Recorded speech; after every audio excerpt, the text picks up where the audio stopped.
Zo'n 1 keer in de week wordt dit centrum op Harkema omtoverd tot consultatiebureau. Maar de gemeente en de GGD willen het al consultatiebureaus in Achtkarspelen weer brengen, van 10 naar 3. Alleen de bureaus in Boetenpost, Koortstertille en Ruisterveen bleven open.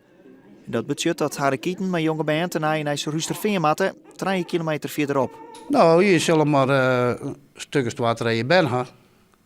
1 op school, 1 thuis. En je moet met de peuter naar het consultatiebureau, met de liedje. Nou, dan wordt het wel een probleem. In heel Friesland wil de GGD een trede van de goed 90 consultatiebureaus sluiten.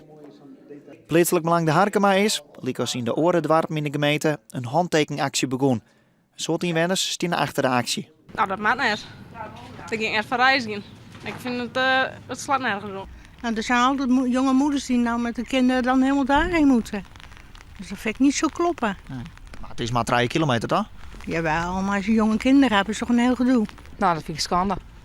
Het is in groot dorp en je bent een poppen geboren. Dus ik vind het wel schande dat het hier dicht moet. Voor mij is het net een probleem, want ik ben in bezit van een auto. Maar het meisje, heel veel meisjes, die ben in bezit van 1 auto.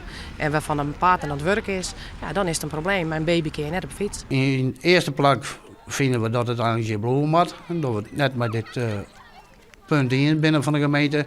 En verder zijn we nog geen alternatieven bedenken kennen. Daar ben we nog druk met douane. En dan show ik met name naar het kostenaspect. Bijzonder zeiden van, je maar waarom naar de huisarts. De gemeente is kritisch over de sluitings. Ze zal eind februari een definitief besluit nemen. Want die tijd wil de wethouder nog net reageren.